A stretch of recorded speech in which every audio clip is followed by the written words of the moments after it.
All right. Well, welcome everybody to today's training. I'm super excited to be here with you. There's Lindsay. You all know me, so I don't think I need to introduce myself. Maybe I'm not sure which Sharon that is over there, but I'll just introduce myself. Anyways, for anyone watching the replay, my name is Shannon Lavenia. I'm the owner of Brand Builder Design Studios. I'm a business strategist and coach. And today I am going to be sharing with you some information about targets, goals, and production. So one of my favorite topics to talk about. And we're going to talk about getting a lot done. Hey, Edward, I saw you pop on there too. I know we've got other people watching the replay. If you are watching the replay, just put hashtag replay down there in the comments. Or if you're seeing this video anywhere else on YouTube or whatever, you're welcome to comment as well. And you can always check me out on my website at shannonlavenia.com, which currently we're in a rebranding. So that'll be exciting depending on which day you get there, what site you're going to see. So, oh, Sharon Atherton, awesome. Okay, good. So today what I wanted to talk to you about is targets, goals, and production. And this is a really big topic when it comes to business, particularly when we're starting a new business, or maybe we're moving out of another career, a job, or any type of endeavor where somebody else has basically set the production expectations for us. And now we're moving into our own endeavor and we have to set the production expectations for ourselves, right? And what does that look like? Well, when you think about it, if you're working a job or you're in a career, you really have kind of these two different identities, right? You have, I work for this company. Then at a certain time of the day, that kind of shuts off. And then you have, I'm me in whatever my family or out of work situation is, right? So you kind of have these two different identities. And sometimes they merge or get intermingled, but usually when people work for a company, they have like a dead stop time, right? Like I'm stopping work at this time and I'm going to go be me with my family at this other time. And when we start a business as a solopreneur, those two lives kind of get intermingled together, right? Like all of a sudden now we have a business and we're me and my family and like all of this other things. And we're learning how to set these targets and goals in our production, our own production standards, and still be me with my family and all of that, right? Often what can occur is that, sorry, my dog is like obsessively licking his paws and it's driving me slightly insane. So his paws and other parts. So I'm like, just stop licking by my desk. Okay, so what does this look like? Well, in that intermingling, oftentimes what can happen is we end up getting way less done than we expect, because we have life as we normally know it when we're off on our own, doing our own thing. And there's not a lot of standards in that. And it sounds kind of ridiculous, but home life doesn't often have a lot of targets, goals, and production value, right? You're home, you eat dinner, maybe you sit down on the couch at night and watch a movie, then you go to bed. And it's like, these are kind of the automatic things that we do just for self-care and survival and all of that. Then we start our own business and we have this time that we're creating, but we don't often put the same type of production value into our time as our employer did in our previous endeavor or our current endeavor. So it's really up to us to put in these targets, goals, and production standards into our own business. So how do we do that? Well, often if you go see any of my stuff online, I talk a lot about making the transition from a worker mindset to the CEO mindset, because when we have our own business, whether we're a solopreneur, we consider ourselves self-employed, or we have a new budding business that has a couple of employees, or an expanding business that has many employees, right? We can often get drawn into being the worker in our business. And part of that psychology of being the worker in our business is that expectation that somebody else is going to set our targets and goals and our production standards for us. And that doesn't happen. So we end up going a lot slower than we would normally go if someone else was there, whipping the whip, so to say, or we were accountable to somebody else, such as human resources who sign and the finance department that signs our paycheck, right? So when you're in a job, you have a certain level of accountability because you're getting your annual or your mid-year review, somebody signing your paycheck, you want to keep your job, right? There's all this accountability. When we become a solopreneur, there is no accountability person. There's no accountability person, but the accountability person really is our bank account. That is our accountability person. And if your bank account is telling you you're doing a crappy job, then you have to sit back and look and say, holy cow, I need to literally put on my CEO hat and set some targets, goals, and production standards here. So in my business, the way that my husband, John, and I operate is we look at one, what is our annual income goal? Like, what do we want to make annually in terms of gross revenue? And we know there's a certain percentage of that that's going to go into our personal pockets, right? A certain percentage. 100% of what comes in your door in any business is not yours.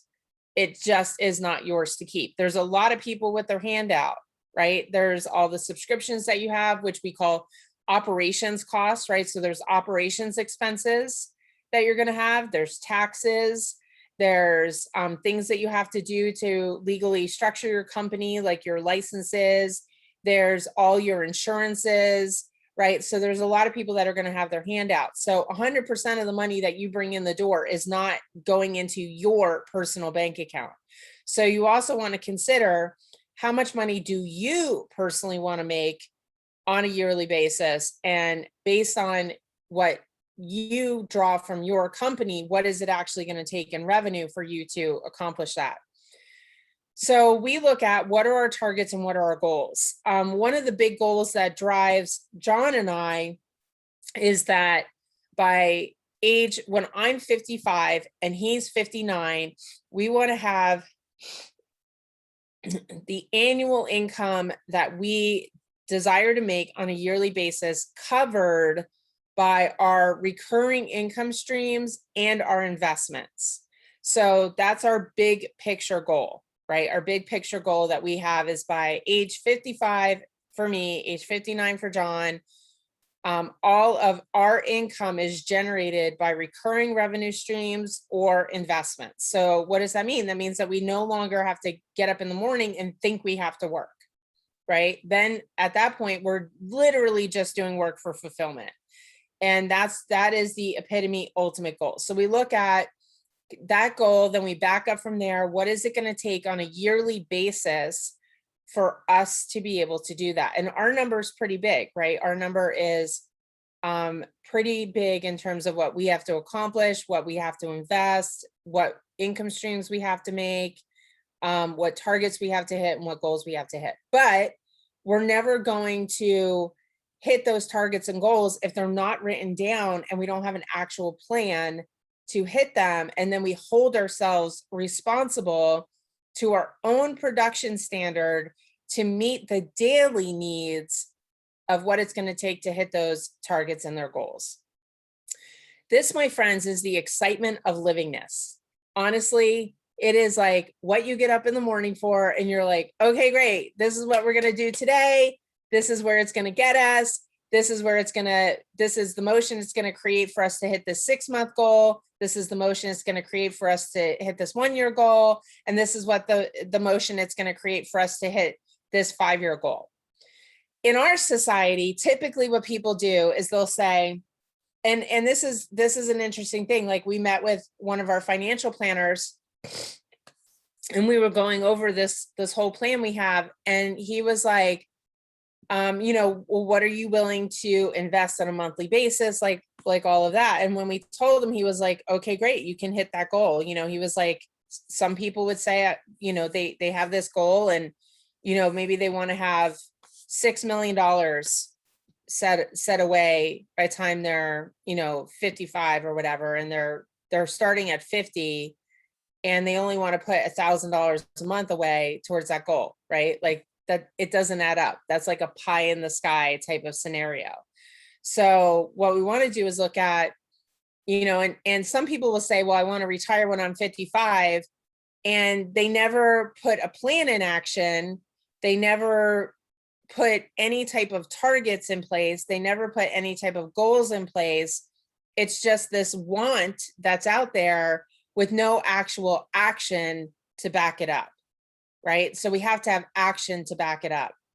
So what we call with that action is we call it targets and we call it goals. A target is like, let's say you wanted to build a building. A target would be lay the foundation. Well, we could even back it up further, right? You want to build a building, right? Buy the land, target. Get the plans, target. Get the plans approved, target. Buy the materials, target, right? These are all targets that help to fulfill that goal. Now, the faster you hit the targets, the faster you hit your goal. And that's where a personal production standard comes into place. How much are you committed to getting done on a day-to-day basis in order to hit your goal? And how long do you want that runway to take, right? Like sometimes in my business, because I'm a coach, when I do a strategy, I always do a free strategy session with people first. And I do that because, not because a lot of people think it's because I want to set up a sales call. It's like, yes, my intention is to have a sales conversation, but my intention first is to find out if that person is even somebody who has the intention and the mental fortitude to do what I'm going to tell them to do to hit their goals at the pace that I'm going to help them hit their goals, right? So some people will come and they'll say, like, I had a strategy session with someone who is making $1,000 a month and their goal is to make $2,000 a month. Not my ideal client, right? Not my person.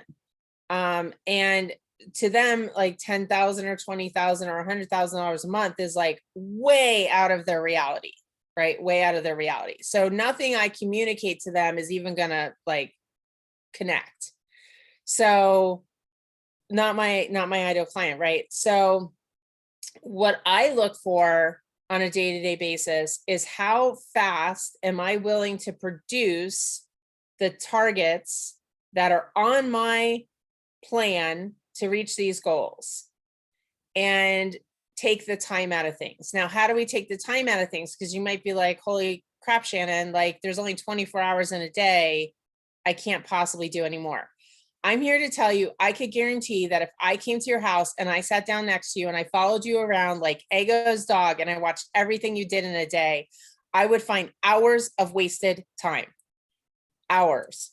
I would find you looking for files on your computer that should have been filed somewhere where you could actually find them, right? I've literally watched people for like 20 minutes try to find something on their computer and it could have been filed in a place where it should have been filed, right? I will watch you check your email 15 times in a day and get diverted like a squirrel after a nut because someone sent you an email and said, hey, can you send me that recipe for cookies you had at Christmas? And you stop everything in your day to find that recipe to send them, right? Which has nothing to do with what you were doing when you were doing it. I will find you watching videos about cuddly kittens or looking at news articles or whatever. And when you add all that time up, it's like hours and hours of time that you could be putting into hitting a target. And as your business expands, let me just tell you something which Ego can probably attest to because she's really high up in what she does. The more successful you get, the more demands there are for your time. And the more random those demands become, right? So you will get, like, you think you get a lot of email now, you can 10x that. You think you get a lot of messages now, you can 10x that, right? So you have to become like a ninja warrior at deflecting the things that can take your time off of your production and away from you hitting your targets. And believe me, there's like an endless array, right? There's if you have a retail business, there's people that complain about your products, that want to return your product, that have a question about your product, who want to send you an email just to tell you how amazing your product is, who want to send you an email to ask you to tell them everything you did to launch your product so that they can do it too. And they want you to sit down and give them a day of your time for free to tell them all of your hard work and strategy and everything else so that they can, quote, learn from you, right? There's tons and tons and tons of things that will come in there. So in order to hit your goals faster, what you want to do is you want to actually break down that goal into targets, like into the actual building blocks. When John and I were building a house, like I'll take you back to a story. When John and I first moved to Tucson, Arizona, I was like, let's see what, it was 2000. So I was 26 and John was 29, I think, at the time. So we moved to Tucson, Arizona from New Jersey. We rented an apartment up in an area called Sabino Canyon, if you're familiar with it. And we were kind of in this valley, and up on these ridges were these amazing houses, like just unbelievably amazing. And every day I would walk my dog through the wash and I would look up at these amazing houses. And I said to John, I was like, one day we're going to live there. And I just kept repeating it, like, one day we're going to live there. One day we're going to live there. So we bought our first house. We moved away from that area and we got married. And right after we got married, we started our business. It was really, really tough times. We went through a lot of adversity, decided in that adversity, we were going to start a business. And our first goal was to make $20,000 a month because that was the amount of money that we needed to basically handle our responsibilities and walk away from our jobs. So that was our first goal, was to make $20,000 a month. So we wrote the goal down and then we set the targets based on production. We knew we had to sell X number of products in order to make that $20,000. And then we got to work, right? And we didn't just get to work doing just one thing. It wasn't like, okay, like let's take an Amazon business, right? When I launched my Amazon business, I didn't think I'm only going to do Amazon ads. I thought I am going to communicate with every person on every communication channel I can possibly communicate on to get my product known and wanted, right? So that meant that I was messaging people on Instagram. I was messaging people on Facebook. I was calling friends. I was like on every channel I could possibly be on to communicate with people about my product, and our product was a wild success. Well, when we started our first business, I did the same thing. I communicated on every channel I could possibly communicate on. I put flyers out, we did newspaper ads, we called people. We just did everything we could possibly do. We took massive, what is called massive, messy action. I mean, quite frankly, I didn't even really know what I was doing yet, but I just was in motion. I did a lot of action. And a lot of it failed. I mean, honestly, a lot of it failed, but some of it worked. And the some of it that worked, we like took a step back and we said, okay, this is the stuff that worked. This is the stuff that didn't. Let's not do this stuff anymore. Let's take all the effort we put into this stuff and put it into this stuff that worked. And we kind of like 10x the stuff that worked. And we just did it and did it and did it and did it. And we did a lot of personal development. So when you're in anything new, man, you got to get your head straight because all the barriers are going to hit you. Fear, doubt, confusion, overwhelm, a lack of confidence, all the people who are going to tell you you're stupid for having dreams, all the people who are going to tell you you're crazy, all the people who are going to be like, you're too old to do that, all the people who are going to be like, why are you doing that, right? You're going to get hit with all those barriers. And you're going to get hit with a lot of obstacles. So doing the personal development was really important. We spent like hours a day doing that, morning, night, had a goal card, like in my bra, like it was always with us. right? So we set those targets, and the only thing we looked at, kind of like a horse with blinders, right? Like like racehorses have blinders on, so they can only see ahead of them, right? And if we operate on our goals like that, like with blinders on, like you only see this like really narrow thing and it's your goal, then none of the other stuff matters. If you take the blinders off the horse, you know what happens? They get really interested in the other horses, super interested in the other horses. And then they'll get super interested in the people in the stands. And then there'll be somebody that had left a bale of hay out or something, and they'll get super interested in that, and they won't run the race, right? They have to keep the blinders on the horse in order for the horse to run the race. Same thing with greyhounds, right? When greyhounds are trained to race, which I'm not an advocate of greyhound racing at all. We've adopted greyhounds. That industry is really, really disgusting. But when they train greyhounds to race from a little tiny puppy, what they do is they have these little rabbits on mechanical things, and they have the greyhound have to chase the rabbit in order to get to their food, right? So the only thing that a greyhound will run after is something that is white and fluffy and is moving at a fast pace to get to their food.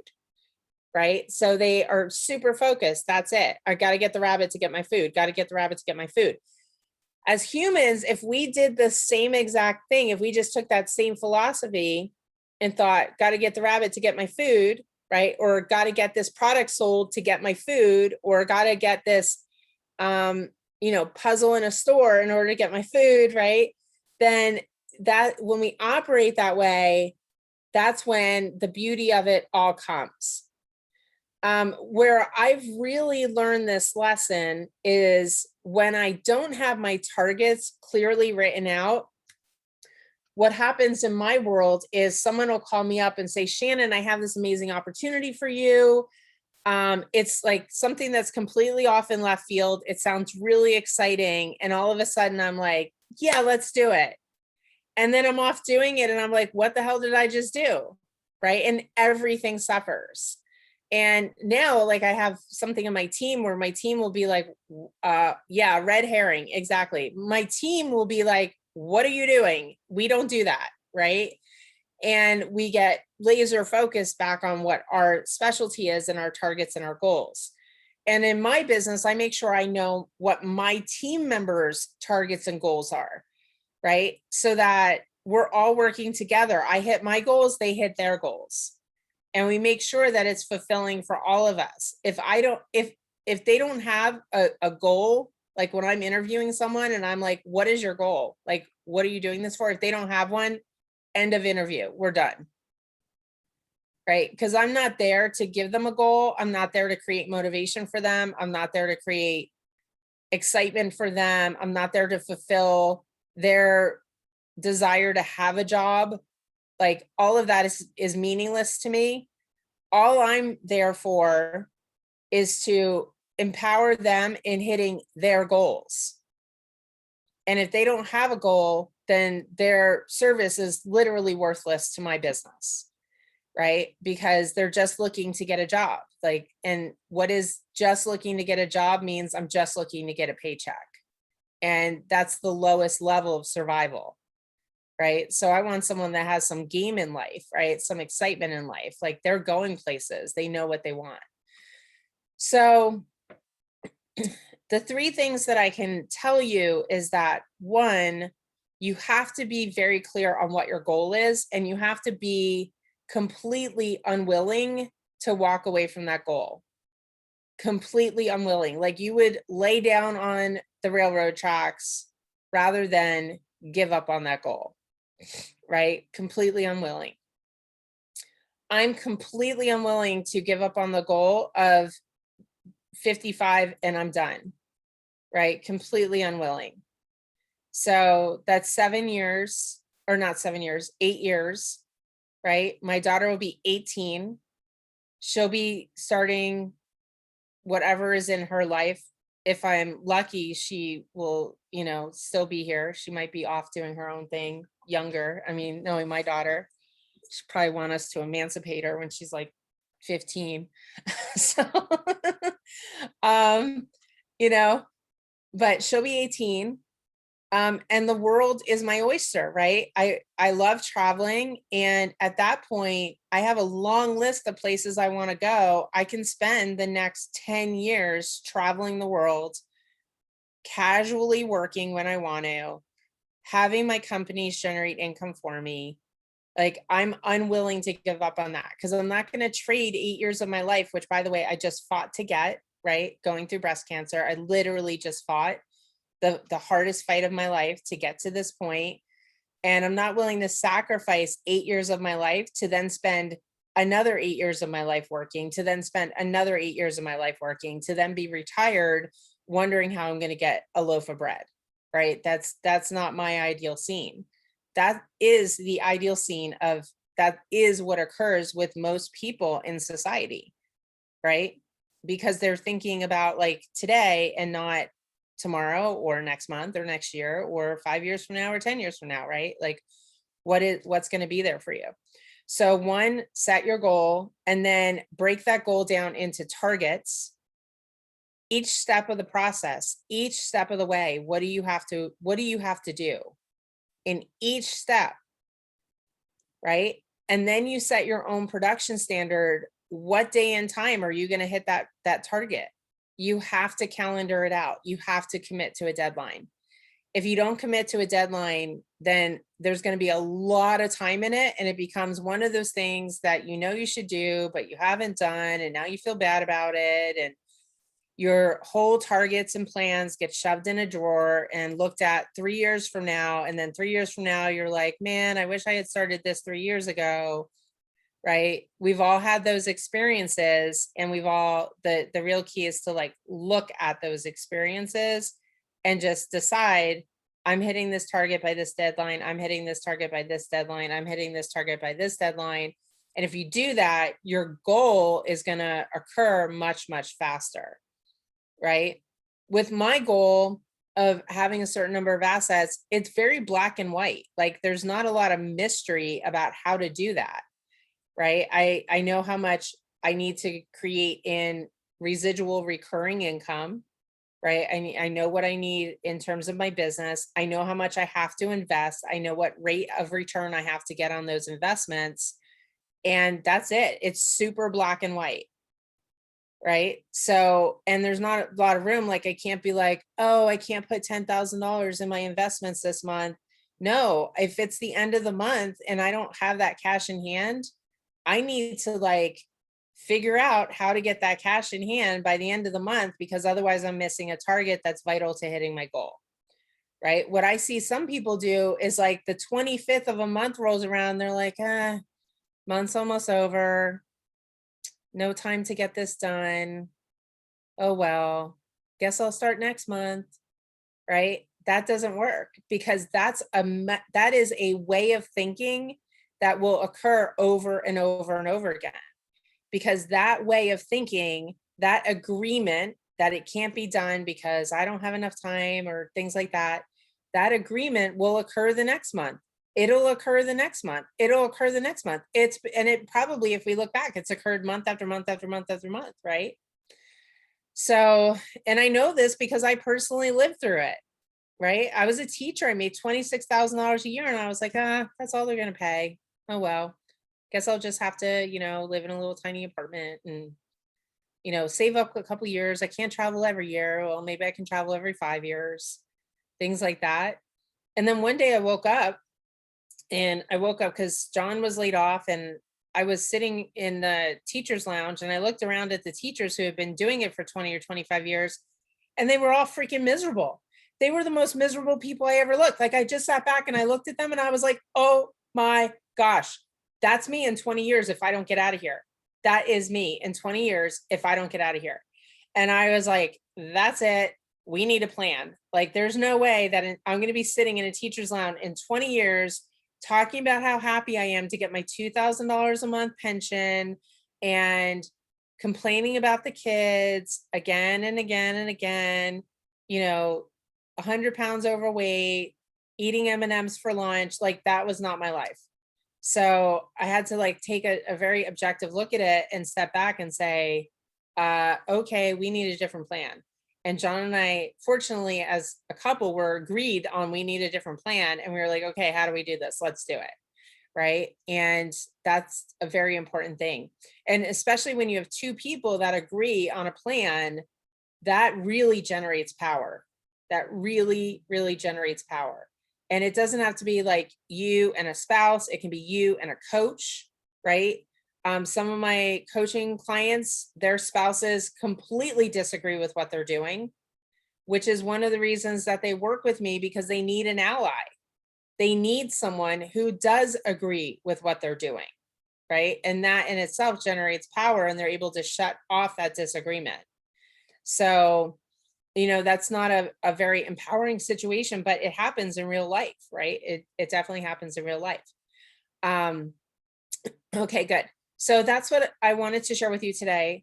And then the last part of that, I said targets and goals. The last part of that is your own ethics, really your own level of self-responsibility, that you will hold yourself accountable to hitting your goals and your targets. And that in the entrepreneur world, if no one who has a low level of self-responsibility should be an entrepreneur, period, end of story, because they're not going to make it. That's just not going to happen, right? It takes a high level of personal responsibility. It takes a high level of personal responsibility to say, you know what, I'm not turning the TV on tonight until I hit this target. You know what, I'm not going to spend an extra penny on anything until my business is making X amount of dollars. For John and I, as much as we wanted to quit our jobs when we started our business, we were like, we're not quitting our jobs until we're making $20,000 a month. And we worked long hours. It was ridiculous. We were exhausted, but the day we quit our job, it was so well worth it. So well worth it. So it's very, very important. And then other things like, I started a business and I was a teacher, and we had to go to a business conference, and I knew they weren't going to be like, yeah, you can have this week off in September. Right. So I just called them up and I was like, I have a family emergency and I'm going to be out for a week. And I did have a family emergency. My family emergency was like, we were going to die broke if we didn't get out of these jobs. So that was a family emergency that was well worth giving our attention. Right. So, hey, Butchie. Okay, good. So let's open this up. If you have questions, comments, anything like that, I definitely want to hear from you on this topic. I go. Thanks, Shannon. That was a really good reminder on just kind of the importance of setting goals, having targets, and the focus we need to hit them. I love the part where you talked about like the reflection part, the reflection element. So that's where you had these many actions or activities, but at the end you kind of step back to look at what worked and what didn't work. So really starting the actions that did not work, and then 10xing the actions that actually work. Because the thing is, there's this quote that says, doing the same thing time and time again, expecting different results is insanity, right? Yeah. So I love the fact that at every point, with everything we're doing, we take a step back to reflect on what's actually worked and what doesn't work. You do that in the corporate world. We should actually do that in our businesses. And then the other one is really, I love the analogy of the horses with blinders on, because in life, just generally, we have distractions everywhere.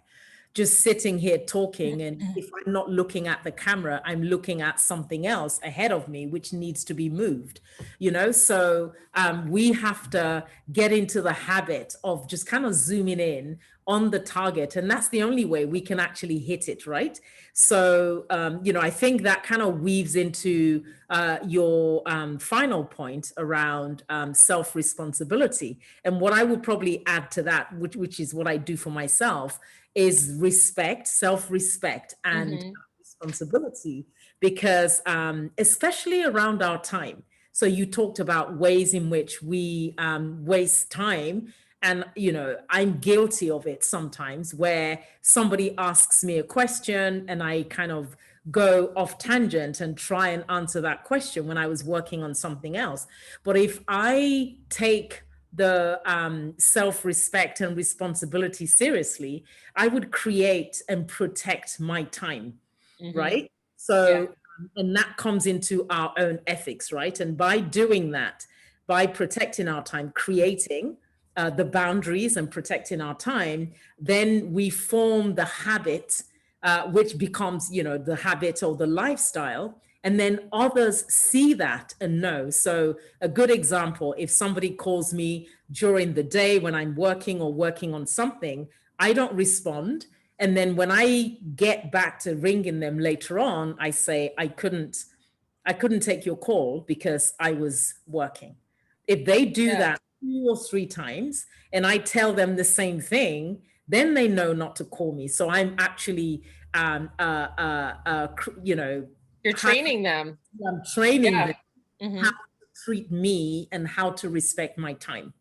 So I Yeah. think it's really important to kind of have that respect for ourselves and the sense and the self-responsibility as well become, a habit which we then teach others Mm-hmm. as they deal with us. So yeah, thanks for the amazing reminders. I love it, Ego.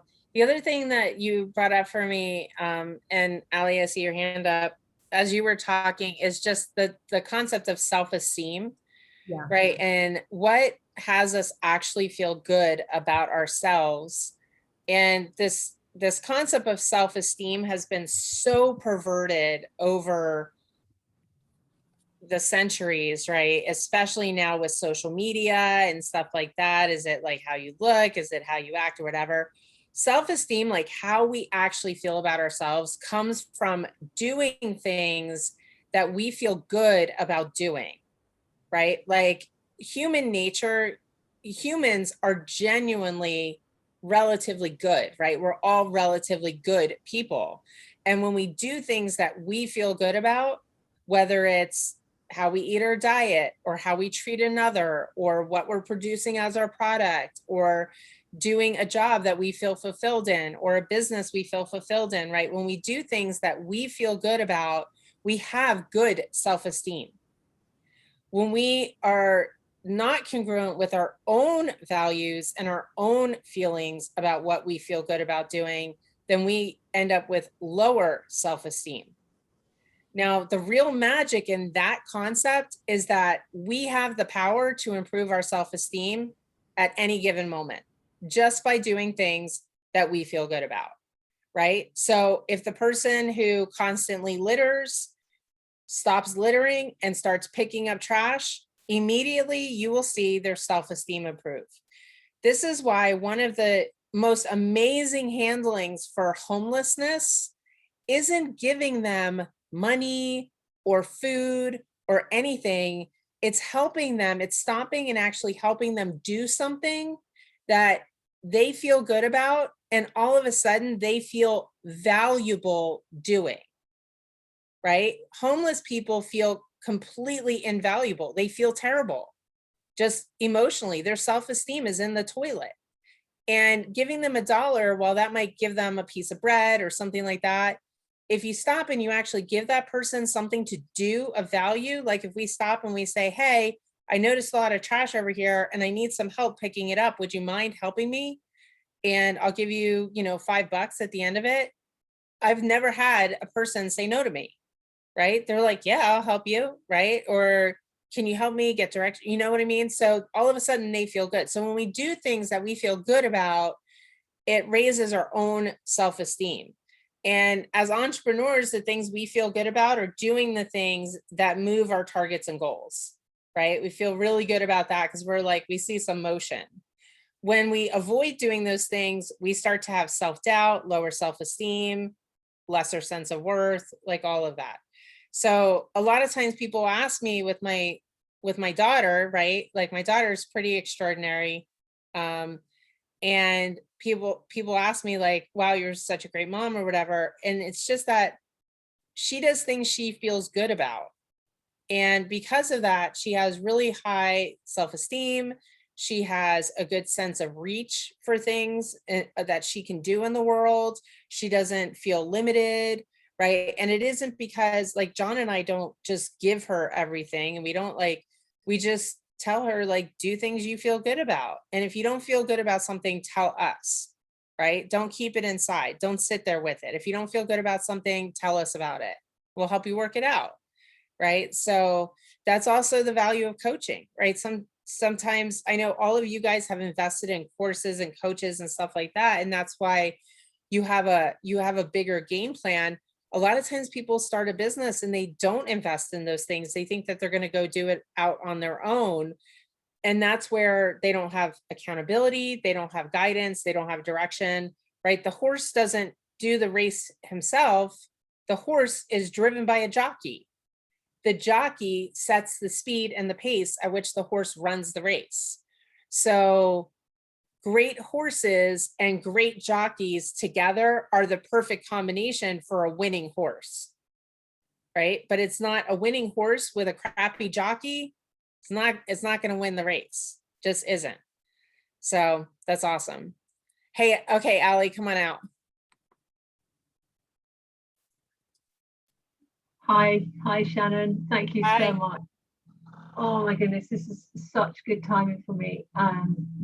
Just brilliant clarity that you've given there, and I think I've had goals. I've got goals, but it's the targets and being definite with the targets, having deadlines for the targets.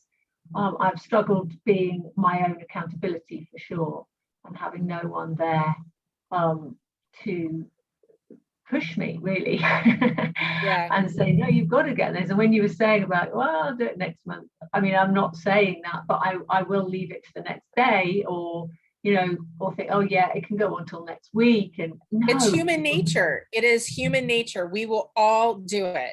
Every single one of us will do it. It's human nature. yeah. So yeah. And the time, the time, I've said before, just how I have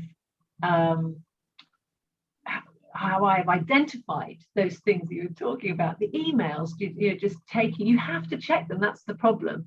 It's a bit like a food addict has to eat food. That is the issue to stay alive. I mean, you do have to check them, but they just can take you down a rabbit hole. So yeah, just brilliant. It's just clarified for me about getting the targets clear and the deadlines, having much more of a financial plan as well as to which stream of income is going to create how much income I want, and to have that fire about your goal, to really have that fire and be that focused is just brilliant. Thank you so much.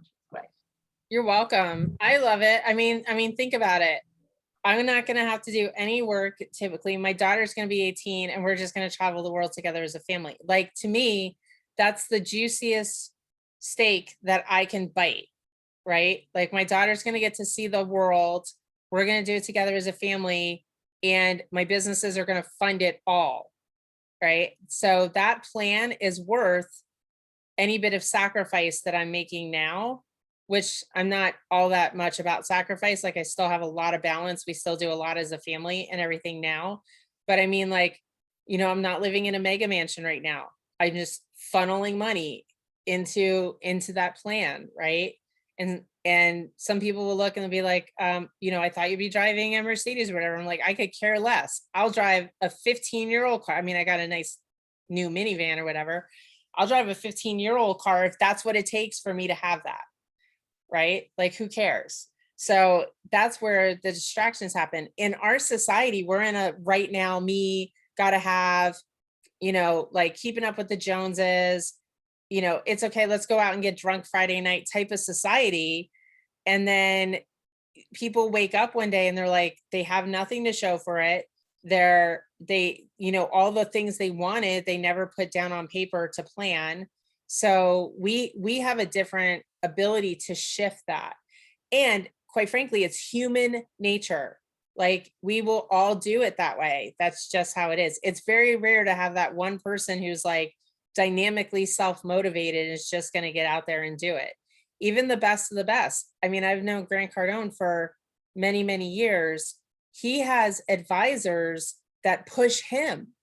And he's one of the most driven people that I know, right? He's one of the most, if you read his 10X rule, it's like he talks about the level of activity that's needed to create the growth at the rate that he's grown, right? He's grown to billions, right? In assets and everything in like a 5-year period.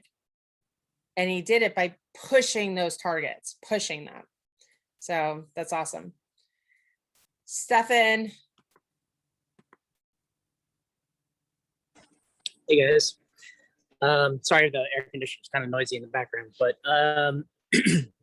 it really, this is relevant for me too, because a couple of things that you said, like one, using what you're putting all your focus in as kind of like a barometer. Like if you feel good about it, or if your self-esteem is going up about it, I got to start listening to that, because every job that I've ended up quitting over the past 10 years, and there's been a few of them, has been because even going into it, I convinced myself that I would like it, got in, and I worked with all the people like you were talking about, like the ones who were there for way too long, and I did not want to be that. And they were the ones who usually made my life miserable while I was working. And I really questioned the fact, like, do I want to go back into a field that crushes your soul that easily? It can be very fulfilling, but the system that you work through in medical is, the system's not very fulfilling, let's put it that way. Helping people is. And I really have to ask myself, like, yes, I recertified and I may do it still, I don't know. But it's looking less and less like that, because I really want, like you said, I want to be able to have the things that I want to have and be able to afford it and not have to wonder how I'm going to get to the next paycheck to get there. What do you do in the medical field, Stefan? Medical assistant. And it's literally, I took the job because it paid $1 more than CNA, which was breaking my back. And I took that job because I wasn't earning enough as a photographer. Do you do, as a medical assistant, are you, as part of your licensing, where you can do like IVs and stuff like that? I can do phlebotomy, but I'm not allowed to do IVs unless I'm a nurse. Oh, okay. I gotcha. Yeah. Or a nurse, or LPN at least. But the problem is, if I want to be an LPN, I have to go back and get all of my prerequisites all over again, because none of mine qualify for science, because it was in professional studies. So I would be looking at another 8 years of college, because I'd be going part-time probably with my whole sleep issue. Yeah. I mean, here's my best advice to you. If it's not fulfilling, then don't do it, but don't like not do something. You know what I mean? Like, find something that is fulfilling that you can build upon while you transition out of that. Because my degree is in biochemistry, and now I own a marketing company. And it's like, so sometimes it's like we go down a field, we think it's going to be like the end all be all, and then we're in it and we're like, holy crap, this sucks. So and especially when you're dealing with the dynamics in a medical field, when I was younger, I thought I wanted to be a doctor, and that was my track, right? I was in college, I was going to be a doctor. I was the first person in my family to graduate college. I was going to be the first doctor, right? I was going to do all this stuff. Then I worked in a hospital, in the emergency room, in a trauma center, and I worked with doctors, and I was like, I do not want their life. I want their paycheck. I don't want their life. And it took me forever to find a doctor that, one, wasn't divorced,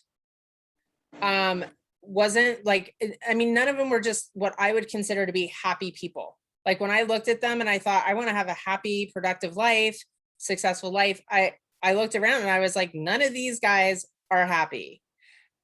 So this is not my gig. And I had already at that point spent most of my time in college on that track, right? So then what do you do with a Bachelor of Science degree? You become a teacher or you work in a lab. And there's no way I was going to work in a lab because that literally would have killed me. And so I became a teacher, and then I was a teacher and I was like, there's no way I'm going to, you know, just that whole thing. I figured it out. Then we started a business selling personal development products, and that kind of led us to where we are now. And you can always find something that's fulfilling. And the other thing is that, you know, we look at like money as a measurement of success, but it really isn't. It really is not. Money in the fundamentals is just something you exchange for things you want. That's it. What a real measure of success is how personally fulfilled you feel in what you're doing out there in life. So That I would say, yeah. Go ahead. I was gonna say, like, for me, it's when I'm doing a photo shoot, I feel that, and also when I'm working out on planting stuff, working with plants, working in nature, anything of those things. And those two things have always been constant for me. Like despite whatever job I've had along the way, like I wasn't into gardening until last year, but I've always been interested in plants and animals and nature and everything. Like my mom knew I wanted to be a photographer before I did because she saw me taking pictures of bees and getting all excited. Like, you know, it's Yeah. Those are the things that make me happy. And not one of them have anything to do with medical or with door-to-door sales or working in a restaurant or any of the other jobs that I've had along the way. Yeah. So there's a woman who I was just looking to see if I could find her. But there's a woman who makes over $1 million a year selling a $97 course on how to do a garden on your balcony.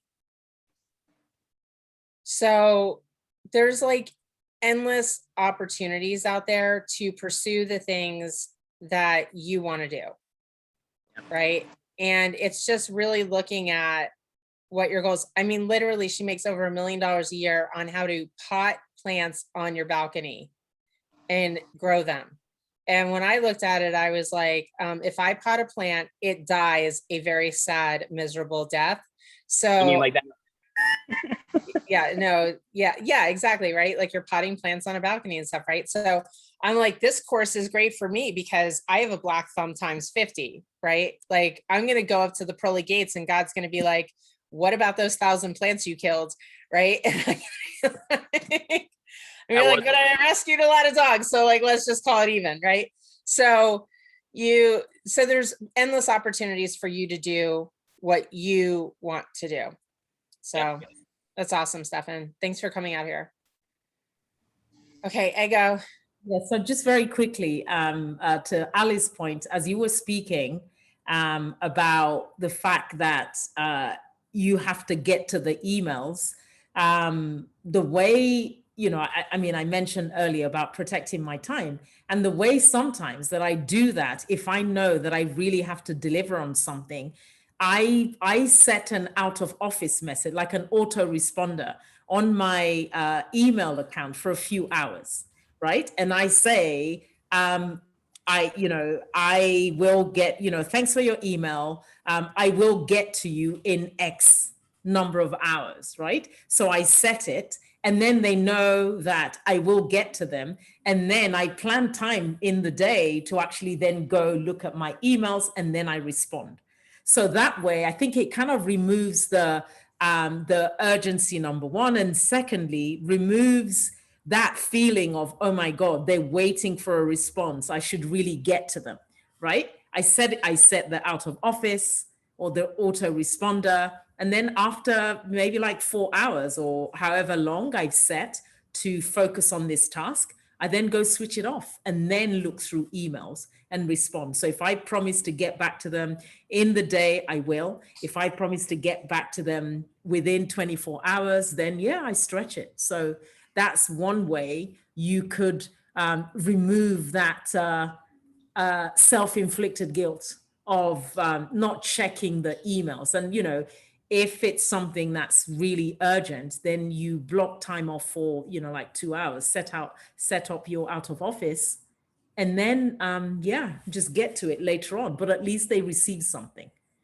And if it's WhatsApp, for example, because I know my VA uses WhatsApp for business, you can set your hours such that when people send you a message, they automatically get a response to say, I can't get to your message right now.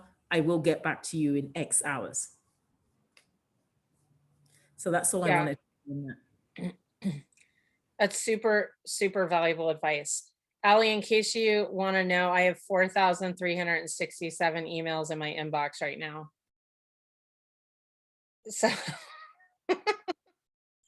so the really important people have a different email address for me. And what I say to people is, if you want to send me an email, then you're going to have to wait once a month. I do a purge on my account. And if you need like immediate results, then contact me through the other channels. And that's it, right? I have a support email that my clients, my customers can email me through, that I check every day. The other ones, it's like, whatever. So it's not a priority. It doesn't really make a difference in my income in general, whether I respond to emails or I don't. And quite frankly, some of the communication is just, you know, irritating. So I don't look at it. Stefan? Just a question. What are your thoughts on telling people to text you versus emailing you or things like that? Is there anything wrong with that? Because I've heard different opinions on it. I tell everyone to text me. Okay. And I don't, I mean, here's my boundaries.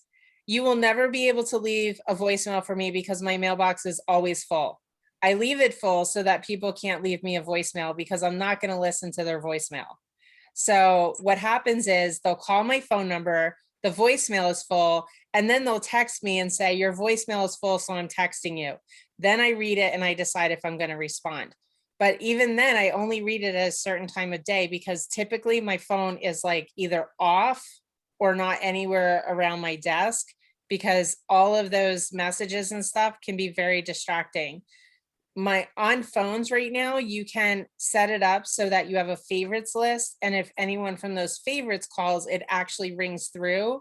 So I have John and Trinity and my best friend Jen on my favorites list. And if the three of them call, then it rings through and I answer the phone, right?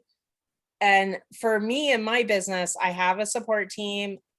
For my clients, they have a private Facebook group and we have a group manager. My group manager is very responsive, very rapidly. So she's like a barrier that handles things that are urgent that I wouldn't necessarily need to handle. And then I have other people in place to do that. If someone emails me with an email, I will scan my emails every morning. If there's something important, I drag it over to a give attention to box. The rest of it just sits in there until I do a purge. And then once a month, usually like on a Saturday morning, I sit down with some coffee and some music playing and I read through all the marketing emails. You know, I don't read through all 4,000. I usually like lump sum them and delete, but I'll read through and see if there's anything interesting in there that I want to give attention to. And that's about it. So, okay, well, we're at the top of the hour. I have to go. This was a super awesome conversation. I want to thank you guys for being here. And then I also want to just invite you to invite more people to the JL Success Mastermind. It really is a fantastic place. Quite frankly, it's the only place you can get this level of coaching, consulting, and training at the very, very, very low fee of what it costs on a monthly basis. People can't talk to us one-on-one, even for a fraction of, you know, it's like a multitude times a lot to have that. So I think it's super valuable. And then the other trainers that are here that are absolutely amazing and contribute as well are phenomenal, right? And you can't talk to them one-on-one. Some of them, even if you did want to pay them. So, you know, it is pretty amazing what is here. So do that outreach and invite some more people to the mastermind as well. Okay, have a fantastic and highly productive target getting, goal running day.